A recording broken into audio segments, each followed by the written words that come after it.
lakini haupati. Haji Abdalla pengine huenda akawa anaomba kwamba aokoe penalti moja tu ama mbili.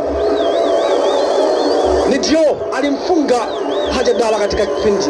Dio Ibrahim, Dio kwenye kamba, anambia amkeni, amkeni, amkeni. Tabasamu nzuri sana kwa mashabiki wa Senegal, lakini pia sio tabu. Penalti ambayo alikwenda juu sana, licha kwamba alikwenda upande ule ule Haji Abdalla.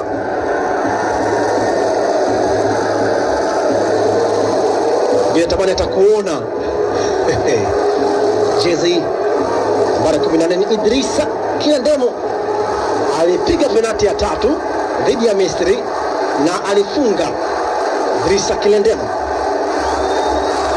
anapiga penalti ya tatu, huenda ndio amepewa nafasi ya kupiga penalti ya tatu, na yeye pia ni beki nambari 3. Idrissa anatumia mguu wa kushoto. Idrissa Kiandemo, Idrissa Kiandemo anakosa mkojo wa penalti.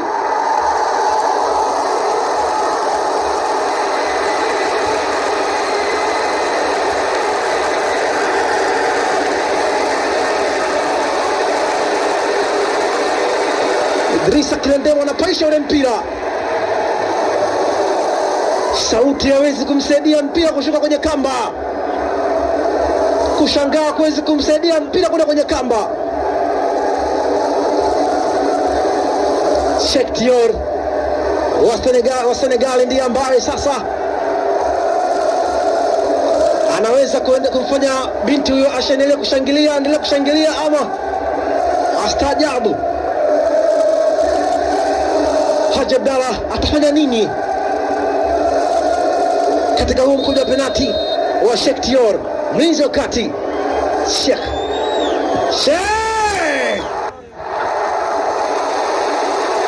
simple and clear. Penalti ya 4 kwenye kamba kwa Senegali.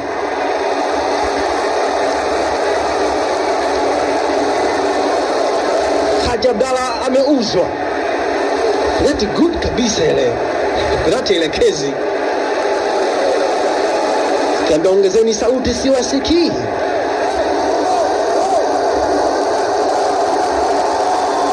Sasa hii ni penalti muhimu sana kwa Tanzania, maana kama akikosa shughuli imekuwa ikiishia hapa. Anakwenda kupiga ni mlinzi wa kati Hussein Ali Mbegu. Baada ya kazi kubwa katika eneo la ulinzi, yuko mbele yake ni golikipa Assane Sarr. Hassan Ali Mbegu anakosa penalti.